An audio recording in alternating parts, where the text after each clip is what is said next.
Hello, this is Keegan, host of the Headspace podcast where we go at the Headspace. Today I have a special guest named Hannah, and she's going to tell us about her stuff. So, Hannah, why don't you tell us about yourself? All right. Hi. Thanks, Keegan. Thanks for having me. My name is Hannah Choi, and I live in Connecticut in the States, and I am an executive function coach. So I work with college students and adults on improving their executive function skills. And if you don't know what executive function skills are, they're the skills that we use just to get through our days. They actually help us execute our days. So that's a good way to remember why they're called executive function skills. And they're also like higher level skills. So maybe like organization or time management, planning, flexible thinking, skills like that. And they, people with ADHD or other diagnoses like such as anxiety, depression, learning like a learning disability or autism, their executive function skills can be really impacted. They can also be really impacted by stress. So that's why I was really interested in talking with you because I work with a lot of college students who are super stressed out or might have anxiety or depression or some kind of, diagnosis like that. And so it's really important to talk about how our brains are impacted by stress or by these, you know, just by living life, and then how we can use some tools and strategies to make life a little easier. And I have ADHD myself, so I know how hard it is. And I didn't know that I had ADHD in college, so that's why I really hope to help help people understand their brains a little and how to make life a little better. Okay. Yeah, it seems like you're doing a lot of help in terms of mental health, helping people get through their days. That's very good. Oh yeah, for And sure. Yeah, they're super tightly connected, the two. hmm Mhm. and I will say, yeah, a lot of the viewers are like in the like they're not teenage, but like young adult range. So Mhm. I'm sure Yeah. this would be helpful for a lot of people then. Absolutely. It's such a it's it, I think it's the most important time to learn about this because our brains don't stop developing until we are almost 30. And actually, the latest research shows that that it really is till age 30 that our brains are still developing. And if you have ADHD, your brain is about 3 years. It takes about 3 years longer to reach that full development. And so, when you are a teenager or a young adult, your brains are like really, really, really actively and beautifully developing right then. And so, any more knowledge that you can get about your brains at this time in your life is just going to help you so much. Yeah, that I mean that makes sense. I do. I thought it was like 25 though. Did they Yeah, like you said there yeah, was new yeah. research? Yes, uh-huh. Yep. Yeah. And it's, it's I think it's by the end there's not like a ton of development happening. Most of the peaks are when we're like between ages 5 and 7, I think, and then as teens, and then as we get older, it does slow down a little bit. Yeah. Okay, that makes sense. So that would Mhm. explain why it's like getting extended more and more because we can like see the development more maybe. Yeah, yeah, But I think so. And there's just more, like more and more technology is and knowledge and research has been done over the years about brain development. And one thing that's important to remember is that we're talking about the prefrontal cortex, which you may have uh learned about in your classes. But for anyone who doesn't know, your prefrontal cortex is right behind your forehead, and that's the part of the brain that finishes developing last. yeah, I think I heard that. That's Yeah. cool. Hmm. Um so what does your line of work entail in terms of like helping others? Sure. So most of the people, well, I'll talk about it. I'll talk about mostly about the young adults that I work with. So many of the young adults that I work with are coming to me because they're struggling with they're just having a hard time. They're having a hard time in school. Maybe they have a diagnosis of ADHD, but they might not. It doesn't mean that they will. And so I coach for a larger company called Beyond Booksmart. So they'll maybe their parent or they will reach out to the company and then say like, hey, we're struggling. And usually what we're seeing is difficulty keeping track of assignments, turning assignments in on time, finding balance between like social life and academics. Feelings of overwhelm are really, really common with people who are struggling with executive function skills, or maybe having difficulty in relationships, either with friends or with professors, or with their parents. And so when they'll try to figure out why they're struggling, and a lot of people will go to their therapist first. If they have a therapist, they'll find out about executive function coaching through their therapist, because not many people know about it, which is a big reason why I wanted to come on, is to talk more about executive function skills and have people learn more about them, because people don't usually know. They just hear executive and they think, oh, that doesn't have anything to do with me, but it Yeah. really does. Yeah. And so we just start working on whatever is the most frustrating thing for them right then. And then we just start from there and figure out, something that might help them get through the challenges. I mostly work with people, or I work with people virtually. It's not like anything too scientific. We're mostly just, talking and we might, like share documents or something like that. But yeah. Yep. Did that answer your question? Yeah. So you're like helping people get through their days, and like, what's an Exactly. example of Yeah. something you tell someone? Yeah, sure. So let's see. I have a client who, let's see, I'm trying to think of a good example that would something that people could really relate to. Okay, so you know how when you're in high school, most of your assignments are generally due the next day, or maybe in a couple days. Every once in a while, you'll have something that's like due in a week, like maybe you have to write a paper or something like that. But for the most part, would you say that in your experience, things are generally due pretty quickly when you I were in guess high school? homework. Usually, Yeah, like, homework is homework. due the next day. Yeah. Yeah, yeah, yep. So But that's then once you get to college/university, for many classes, the professors assign things, like in some classes you only have like what, like two exams and a paper or something like that. yeah. And then in other classes you have more benchmarks like homework that kind of help you see how you're doing. So that is a huge difference between high school and college. In high school, you have these constant benchmarks that tell you how you're doing in class. If you turn in your work, you get your homework back within a couple days, and you see that you got everything right on the homework, that tells you, okay, I'm doing a good job in this class. I should continue whatever I'm doing to stay up in the class. But if you get your homework back and you have gotten most everything wrong, that tells you like, oh, shit, I need to, do something about this. I need to, ask for extra help. I need to, study more. I need to reach out to my friends, my teacher. But then if you're in university and you only have two exams and one paper due, then you have no benchmarks until after you get the exam back from the grade back from that first exam. So you have to just hope that you're doing well up until the time of the exam. And then you just have to hope that you do well on the exam. And so learning how to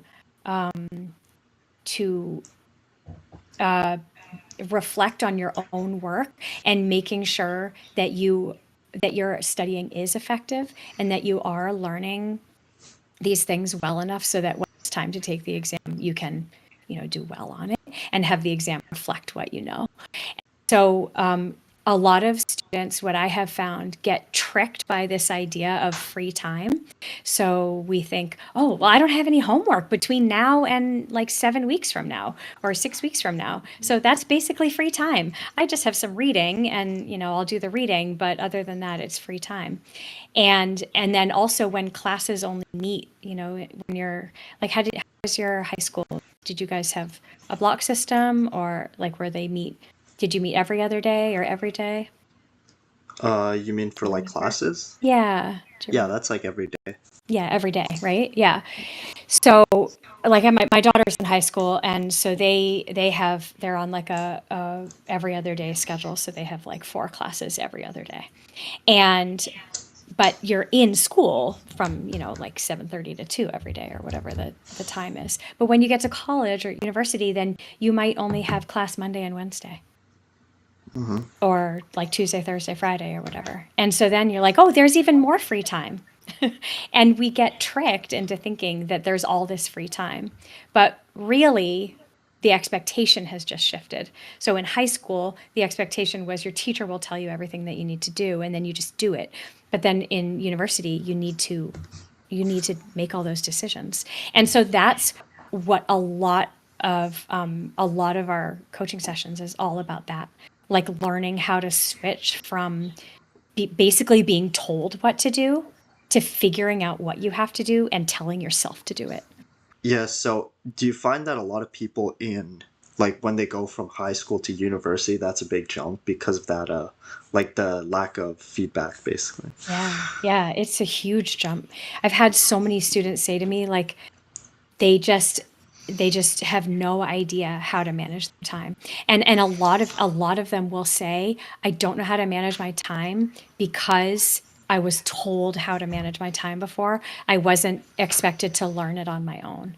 And he, like, I remember one of my clients, he said, I think the reason why I did so, like, he did very poorly his first year.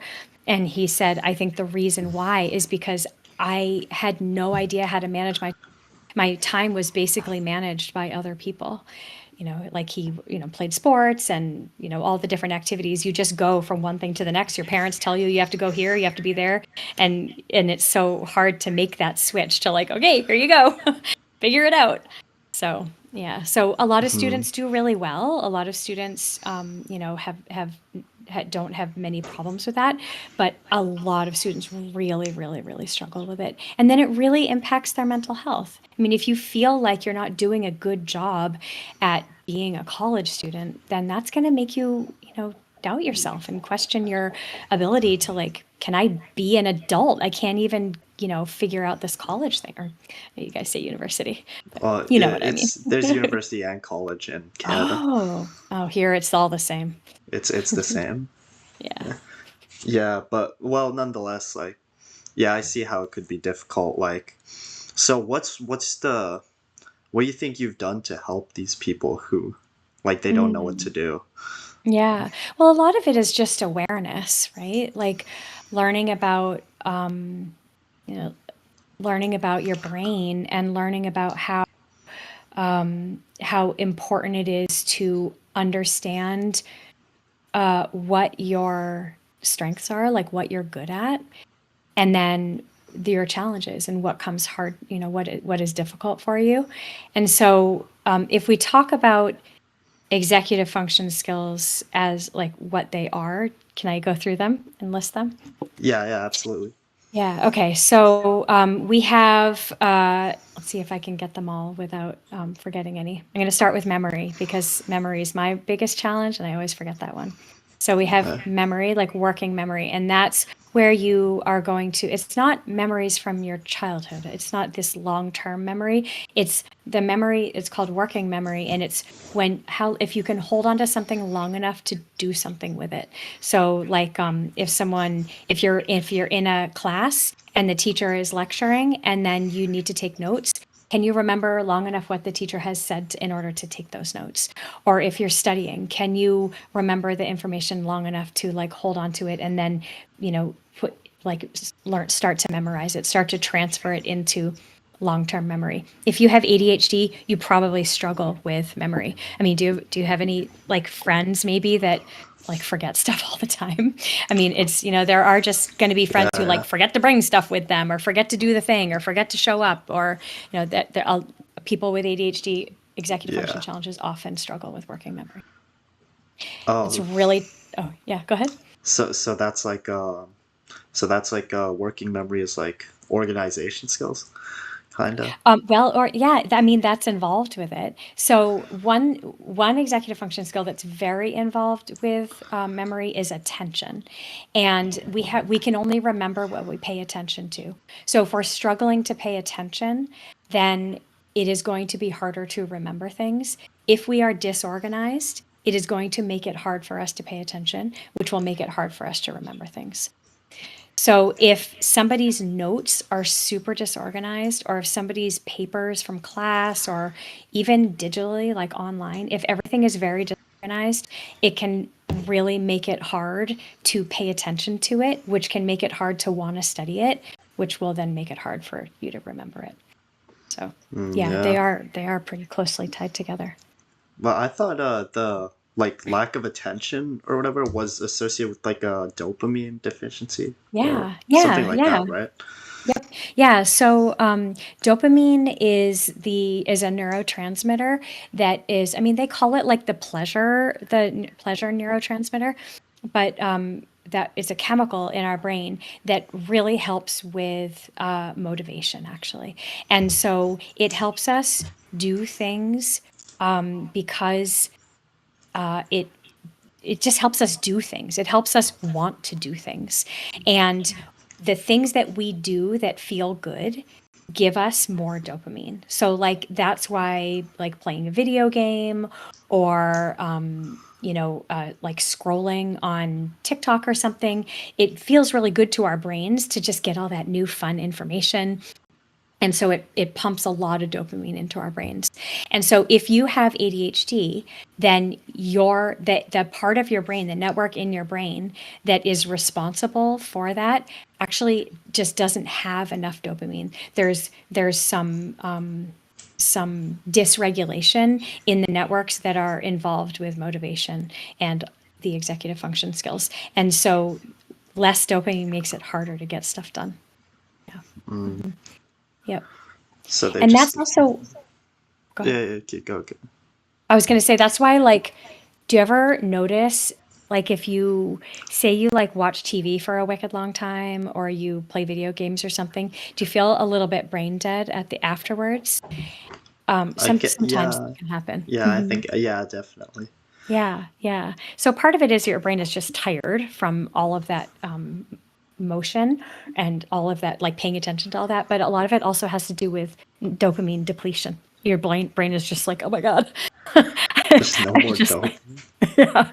Wow. Yeah. Yeah. And it actually, what's interesting is that when we do activities that like kind of like pump a ton of dopamine into our brains, it can make it harder to do things that are less instantly gratifying, because our brain, the sort of like muscles, it's not really muscles, but the muscles that we use to do things that are hard and do things that aren't necessarily all that rewarding, kind of get lazy when they're always just getting that instant gratification of, Hmm. screens and those things that are giving us a lot of dopamine. But yeah, you're right. There's a big, huge connection there. Yeah, And I mean, so if you struggle with executive function skills, then you're likely going to be also challenged by some of that dopamine connection there.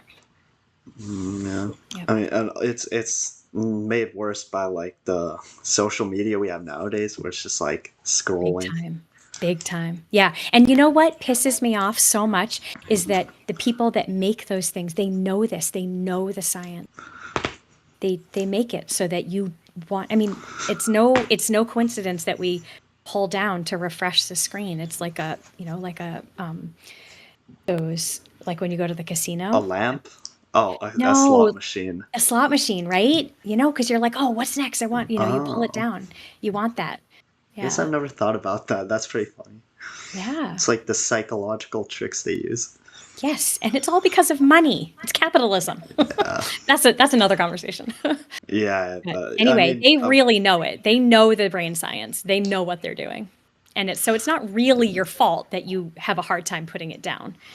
But so that's why knowledge is so important. Like awareness about this kind of stuff is so important. So you can say, hey, like, wait a second. Do I want to be control? Do I want to be in control of this? Or do I want to let it control me? yeah, that's interesting. Yeah, I feel like it's good to know this stuff, It like is just good to to be know this stuff. educated. Right, exactly. Yeah. Yep. Yeah, and I guess that's good that I Yeah. have a podcast for that. Yes, I know. That's why I was so glad to see that you're doing this because it is Yeah, you as the host, your mind is going to be blown by how much you learn. I don't know. I didn't mention this in the yeah. beginning, but I also host a podcast about executive function skills. And I have just learned so much. And I'm excited for you. Yeah, yeah. Your I mind is mean, going to be yeah, blown. yeah, and you're way further along than I am in that, like the podcasting. Yeah, yeah. You got to start somewhere, though. It's awesome. Yeah, So, can I continue to tell you about the rest of the executive function skills? yeah, yeah, definitely. There's one of them that you just mentioned, which is super important. You talked about the knowledge and awareness and learning about yourself. And so the executive function skill of metacognition is basically understanding our own brains, like learning about how our own brains work. So it's really like thinking about your thinking. That's why they call it metacognition. And that is self-awareness. And so when you can really be honest with yourself and say, like, these are the things that I struggle with, that is going to help you open the doors to finding solutions to making those things easier for you. And so if you don't understand yourself and you're not able to really look at the stuff that you're doing that's either going to be helpful or not helpful, that is challenges with metacognition. So, I know people in my life that are not very self-aware. I'm sure you know people too, who just are kind of, not to sound mean about it, but they're kind of clueless about themselves. And it's not that they can't learn about themselves; it's just that they haven't yet. And so, anyone listening, I really encourage you to pay attention to like what works for you, what doesn't work for you. Start to notice patterns.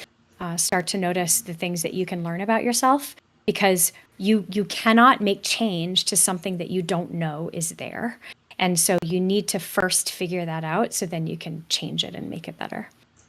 And then that metacognition goes right along with the skill of cognitive flexibility, which is also just like flexible thinking. And so, in order to be able to imagine your life differently, then you need to be able to think flexibly, right? You need to be able to think like, hey, things are really crappy right now, but it doesn't actually have to be this way. I can think flexibly. I can imagine my life better. I can imagine me figuring out better ways of doing things. And so if you are more of a rigid thinker, like if you really like things a certain way and it's difficult for you to see other people's perspectives and it's difficult for you to maybe zoom in to see the bigger picture or zoom out to see the bigger picture or zoom in to see details of something, then that might mean that you're a rigid thinker. And so I really encourage you, if you are more of a rigid thinker, try to think about being more flexible, trying new things, playing board games, which is very cool, Yeah. is really great for building flexible thinking skills. So another one that is super important and directly related to this topic is self-regulation. And when we're talking about self-regulation here, we're talking about impulse control. And that is where that comes into play a lot with the screens, right? Being able to say like, oh, I really want to, I really want to watch another episode. I really want to, try to conquer another level, whatever. But I, really need to go do my homework. That impulse control is really challenging for people who struggle with self-regulation. Also, and this is hugely important, if you're listening and this is the only part you listen to, please listen right now. Self-regulation is also emotion regulation. And when we can regulate our emotions, we can stay in the prefrontal cortex part of our brain, which means that we can stay in the part of our brains that's going to help us use our executive function skills. If you allow yourself to get completely taken over by your emotions, then what happens is your body actually, your brain actually pulls energy and resources from your prefrontal cortex and into the emotion part of your brain. And the reason for that is to keep you alive, right? So like our amygdala is a threat detector, and that the amygdala is in the emotion part of your brain. It is looking out for threats. These can be real threats or not real threats. Like for me, I was almost hit by I was in Oakland, California, and they have these like trains that go through the city and they're silent. And I almost was hit by one, but thank goodness some guy noticed and screamed. And I was like, what? And then I, jumped out of the way. And so I had this crazy reaction to that because my body really needed to stay alive. But unfortunately, my brain also reacts the same way when I math. I don't get along with math well at all. And so for me, it's really important, I don't take math anymore, but when I was younger, I have to make sure that I'm staying in control of my executive function skills by staying regulated. This math is not actually a real threat. It's not actually trying to kill me. I feel like it might be, but it's not actually trying to kill me. So when we are super anxious, when we're super stressed out, when we're really on high alert because of trauma or something that we've experienced in our life, it makes it harder for us to stay regulated. So it makes it harder for us to use our executive function skills, which makes it harder for us to, get through our days. So learning how to regulate your emotions and regulate your behavior is like a really critical part to being successful as a human. And it's because to be successful as a human, you need to be able to use your executive function skills. I mean, there's other things that come into play here, right? Like I'm boiling this down to executive function skills because that's what we're talking about. There's all sorts of other things that come into play, but learning about this really can make a huge difference. Yeah, I can see how that would help. Mm-hmm. And how do you think these factors come in to like coalesce and like in a person as a whole? Yeah. I mean, part of what I was just saying is like, you do have to kind of consider everything else that has happened to a person in their life. So there's a person's experiences growing up. There's also the environment.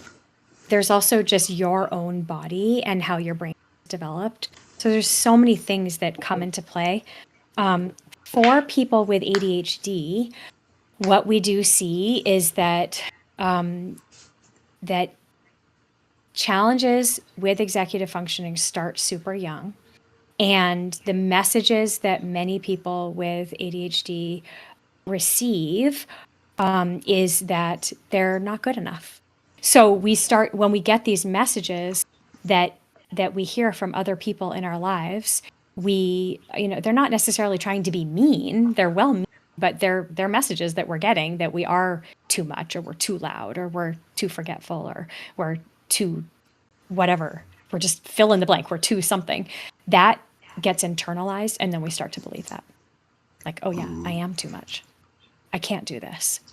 And so you have to, not only do you have to learn new strategies, tools, but you have to break all that negative thinking. It's a lot of work. I can see how that would be tough. Yeah. And that's how it really impacts your mental health quite a bit. Go ahead. So you think it's mostly genetic or environmental? Well, let's see. That's a good question. Yes, I do think it's genetic for the most part. It is genetic. Many parents who have kids, many people with ADHD will often have a parent who has ADHD. But it is also super impacted by your environment. So genetically, you may have ADHD, like that is, what your diagnosis is. That is how your brain is wired. There is dysregulation in the networks that are responsible for, motivation and focus and attention and all those things. Yeah, your environment really impacts really impacts how well you do if you have ADHD. So it's a combo of both, but it usually starts from genetic factors. Yeah. Okay. It can be caused by external things, but it's more likely to be caused by a genetic factor. Okay. So you're saying that like if someone had the genetics for ADHD but they were raised in a different environment, they might not have it or just have less Okay. of it. Yeah, right. So their symptoms might just not be as noticeable. So, for example, if you have ADHD and you go to a school where the students are expected to sit down quiet in their seats all day and don't get a lot of movement in and don't have a lot of creativity built in the day, built into the activities, then you can imagine that then a kid with ADHD is probably not going to thrive in that kind. So that's what I mean by environment. I mean, that's just one example, but no, I mean, you have it. You like environment isn't going to make it go away, but it can exacerbate your symptoms. Okay, yeah, that's good to like clarify that then. Yeah, yep.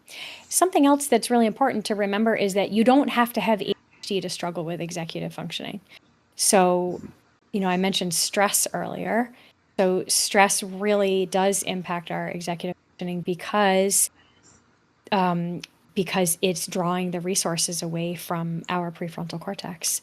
And so if we're super stressed out, then it's hard for us to do things. It's hard for us to get through our days because we don't have enough, you know, like our prefrontal cortex is not like on enough because of stress. So, have you ever, I don't know if you have ever noticed this, but if you're like, if you have like, say you have a big exam coming, or you have to do a presentation in class, or you have something coming up that is very stressful for you. If you pay attention, you probably will notice that some of the things that you struggle with get kind of worse normally. So I have this weird thing that happens to me where if I'm running late, I really don't like to be. If I'm running late, I will forget how to get where I'm going. It's the dumbest thing, Interesting. but I will like forget how to get there. Even though I probably know how to get there, I will forget how to get there because my brain is like offline. I'm like too stressed out about being late. So my memory, which is already crappy, just can't remember how to get there. So, yeah, but I know why. It's because I'm not regulated. I'm allowing myself to be stressed out about being late. So then I do some deep breathing, get myself to calm down again, and then lo and behold, I can remember how to get there. I see. So that's where like the emotional regulation comes in. Exactly. You got it. Yeah. Yep. Yeah. So are those like tips that you would give to someone who's struggling with similar things? Yeah, absolutely. Yeah. So the first thing to start with is regulation. I think I mean, actually at Beyond Booksmart, we call it the gatekeeper skill. It is the skill that will decide whether you have access or not to the other skills. So if you are not regulated, it is going to be very hard to pay attention. If you are super angry at someone, can you, like, say you walk into class and you're so angry at someone, you're very dysregulated. Are you going to be able to hear what the professor is saying and take notes and remember it and then study it later? Like maybe, but if you're like really good at compartmentalizing, but for the most part, people are going to be like, no, I'm Yeah. too pissed off. I can't even hear what he's saying because I'm so mad. So, there's a place where you need to like get control of yourself or else that is an entirely wasted class. Or maybe you need to go deal with the person you're so angry with. Yeah. But, Take it yeah. outside. Yeah, take it outside. No Yes, way. exactly. Yeah. Yeah. But I mean, it really does, it directly impacts how effective you are in your day. If you are super sad about something, like my uncle just passed away last week and Oh, I'm so I sorry.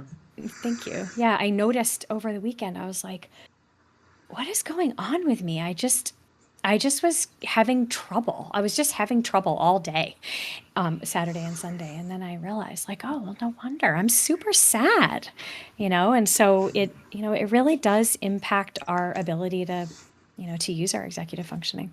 So that's why it's so important to use metacognition to know like what impacts you, what helps you. So like for me, I need to exercise a lot. If I don't exercise a lot, I get anxious. I have trouble remembering things.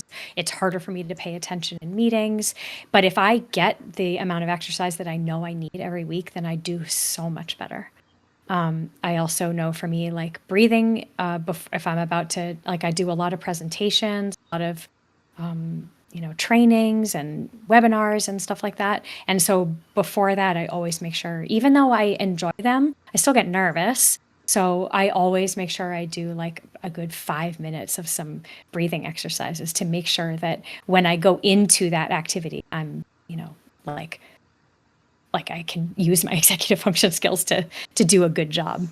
So yeah, and that all comes from what I've just learned that about over the years. So, what about you? Okay. What happens when you get dysregulated?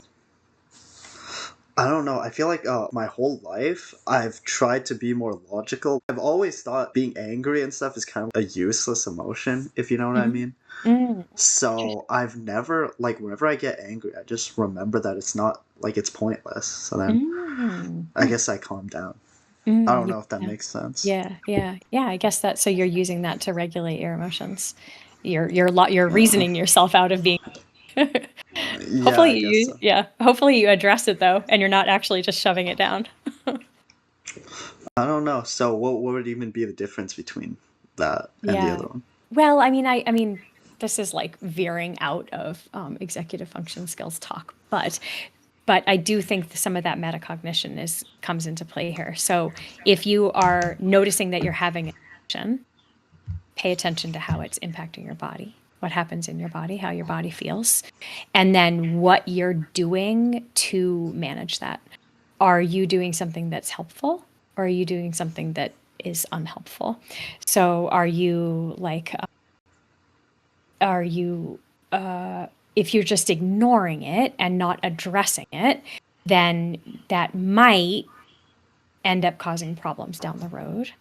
But if you are addressing it, but you're saying like, you know what, right now, feeling angry is not a good time, but I'm going to go talk to the person that I'm feeling angry about or angry for, or I'm going to try to figure out why I'm angry or whatever, and like sort of be like logical about it, like you just said. Yeah. Then I think that you could use that metacognition skill to help figure out like, why am I angry and what can I do with this? Oh, yeah. Yeah. So, what do you do? What strategies do you use if you are like, say you're super nervous about something? Do you get nervous? Yeah, yeah. Like before a test or something, I Yeah. do. Yeah.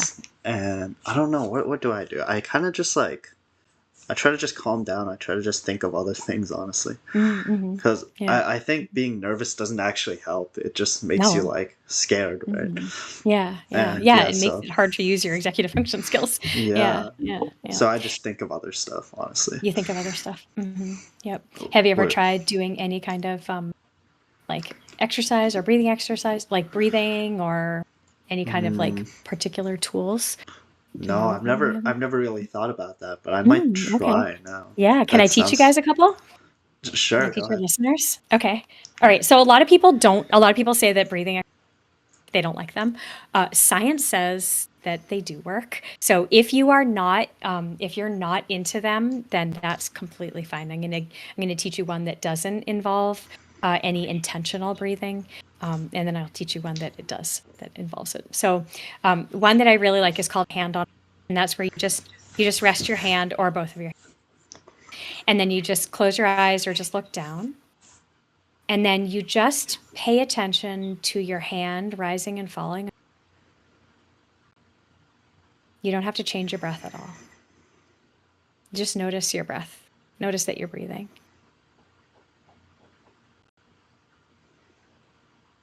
Mm, yeah, And that's then nice. it is, right? And then you can level it up a little bit if you want by giving yourself a little bit of like a little bit of a pep talk.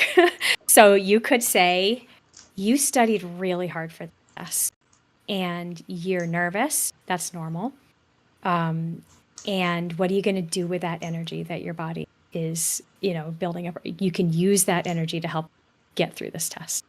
So, you can give yourself this little pep, like, you got this, whatever it is that you need to say to yourself, like, you've got this, you're ready, you're prepared. It feels like you're not, but you really, because you studied hard.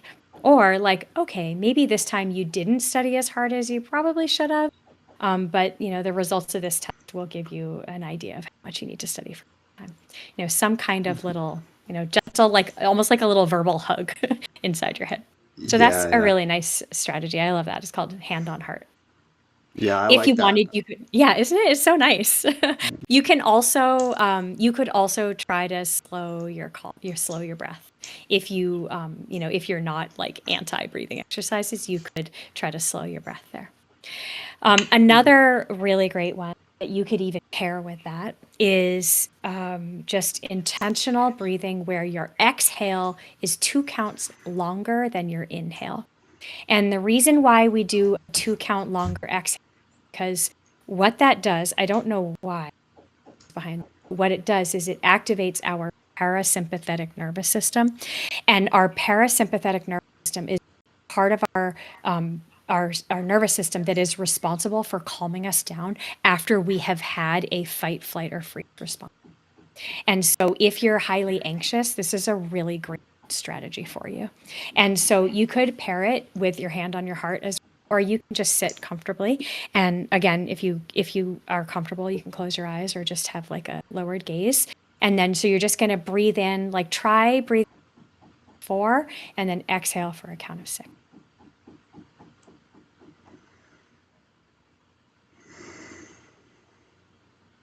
And then you could repeat that, maybe 3 times if you don't want to commit too much to it.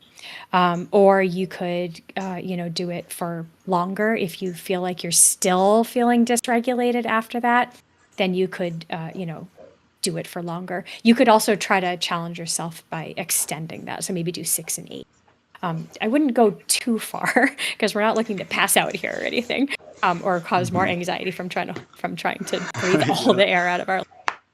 But it is pretty cool. Yeah, and when you do that inhale, you could do like an additional little sip of air at the end if you want. Okay.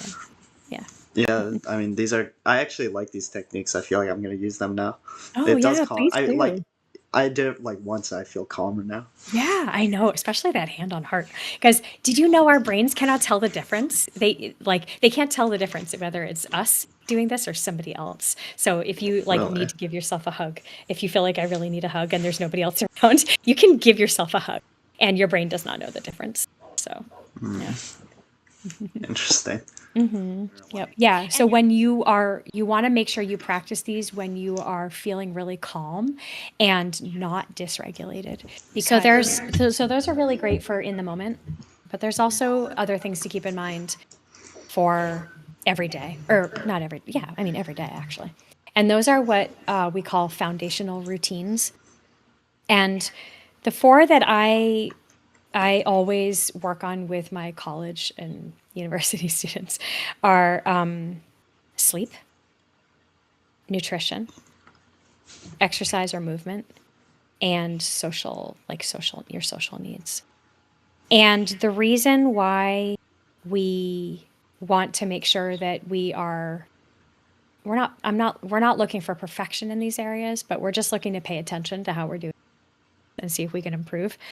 Because our ability to tolerate challenges is improved when we are well rested, when we are eating healthy foods that really nourish us, when we have our social needs met. Oh, and if we've moved our bodies, and so that's why if you can give some attention to those 4 things, then it will make everything else much easier. You will get dysregulated less often. Easier for you to get your homework done. It will be easier for you to stay on track. It'll be easier for you to figure out, like, why am I struggling this week? Oh, yeah. And it's not, and like I said, we're not looking for perfection. We're just looking to make sure that we're giving some attention to those throughout the week. So, did I, like everyone's social needs are different, but making sure that you are prioritizing time with friends. It's really, really important. I always Yeah. tell my college students, like, you are in school for academics, but really you're there to find your people. And Mm, so to make sure that you are getting your social needs, whatever they are. And that's why another executive function skill of like planning and prioritizing time management, like when we have planned well and prioritized well, then we create a lot of room for going to the gym or going for a run or going rock climbing or hiking or whatever it is that you like to do, going out dancing. And we create room, hanging out with friends, not doing schoolwork. And it's really important to make sure that you have time for that. And so when we are well rested, when we're eating well, it makes it easier for us to do our homework, to get all our schoolwork done. So then we can create more time in our day for all that fun stuff, which is super important. yeah, that sounds great. So you're a pre-med, you said, right? Yeah. So do you like, would you say your days are super busy? Are you really busy?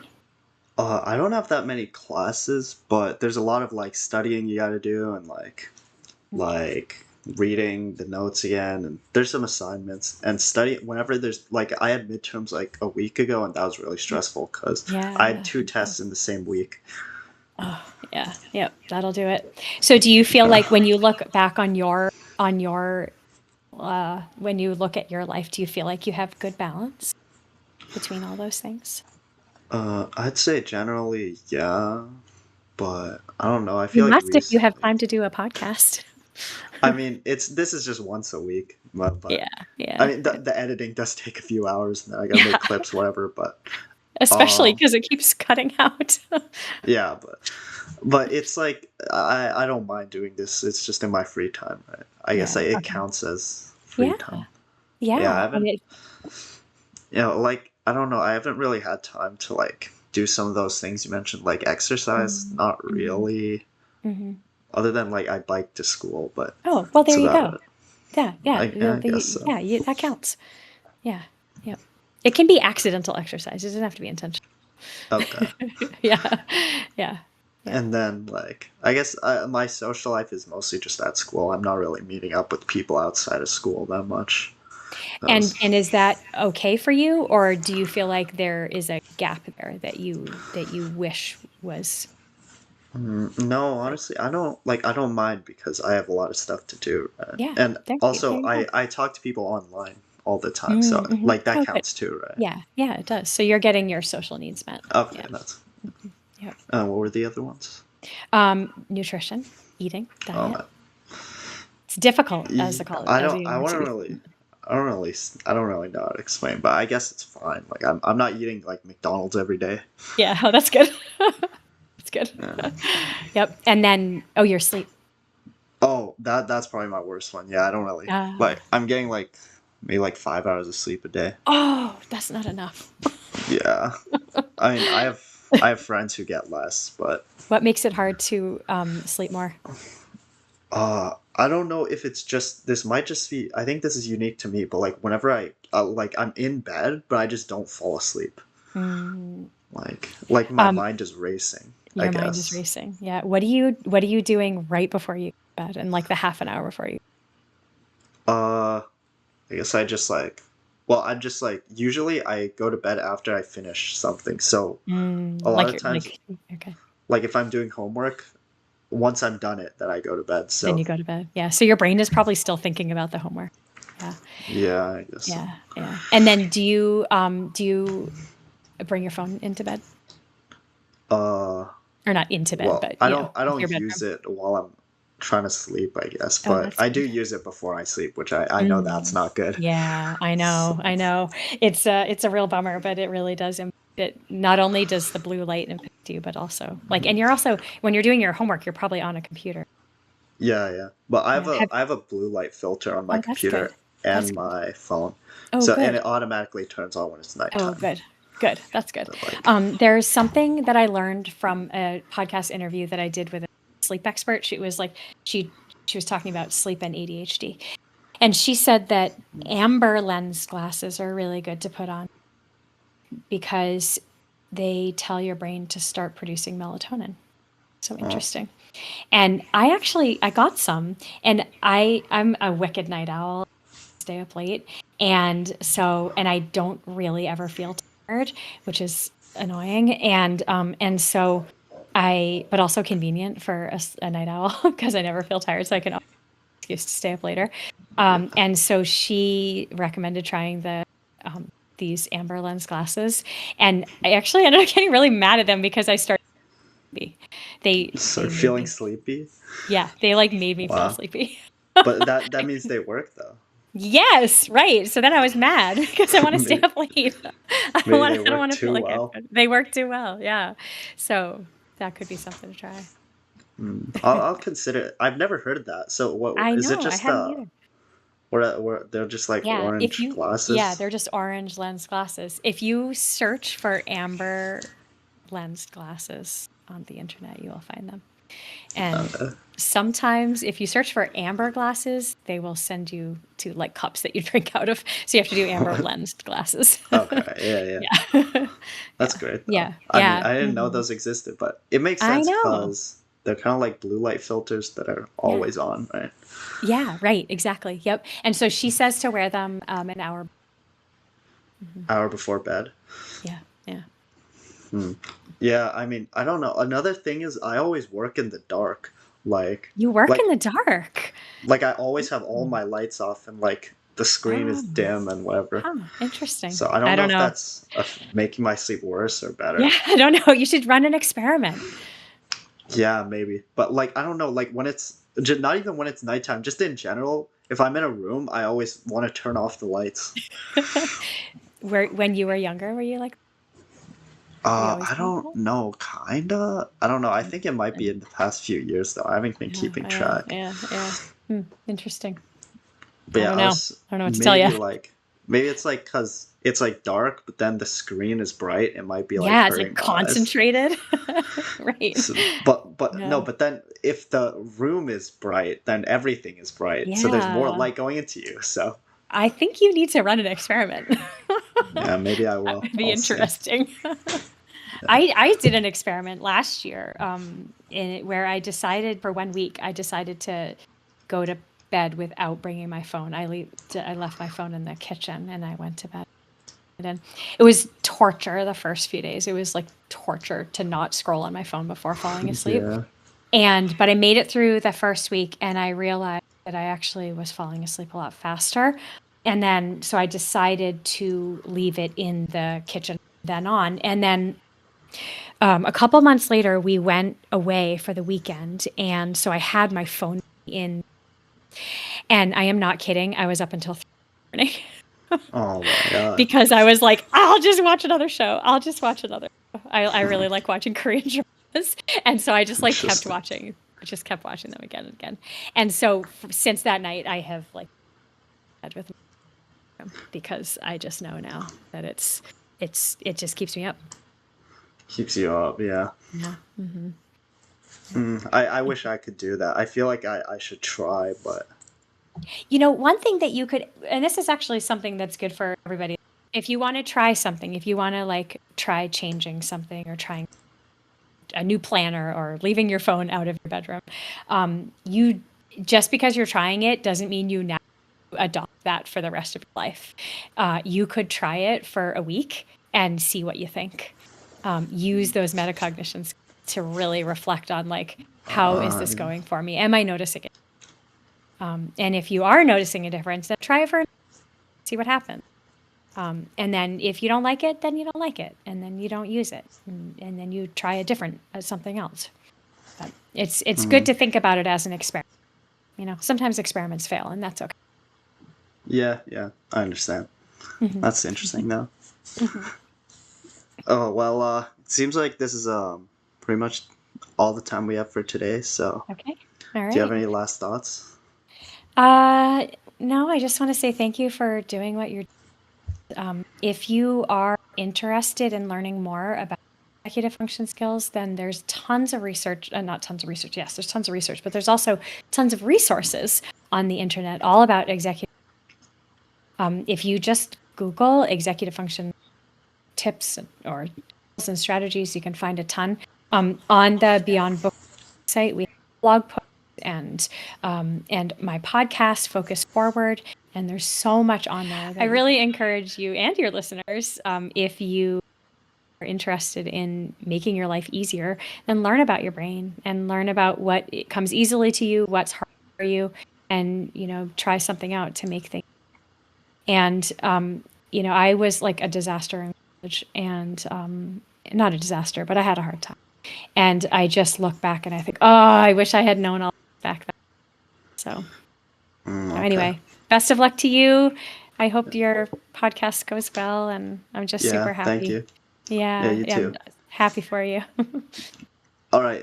So if anyone wants to contact you, how could they do so? Yeah, sure. So I think probably the easiest is to find me on LinkedIn. So if you just search for Hannah Choi, Hannah is HANNAH, and Choi, CHOI, you can find me. And yes, and then the podcast is called Focus Forward. Okay. Well, sounds great. And it was nice All right. having you. Yeah, thanks so much, Keegan. Best of luck to you. Yeah. Bye. Bye.